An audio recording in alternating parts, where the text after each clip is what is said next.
Adiala jail के gate number 5 पर एक शख्स ने गाड़ी गेट के बैरियर से टकरा दी।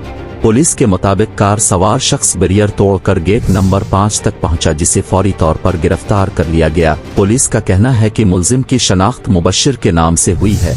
इसका ताल्लुक तहसील समंदरी से है। पुलिस के मुताबिक मुलजिम ने गाड़ी रिवर्स करके बैरियर और गेट से टकराई। गिरफ्तार मुलजिम को तफ्तीश के लिए पुलिस चौकी अडियाला मुंतकिल कर दिया गया है। पुलिस के मुताबिक गिरफ्तार मुलजिम का तिब्बी मुआयना कराया जा रहा है।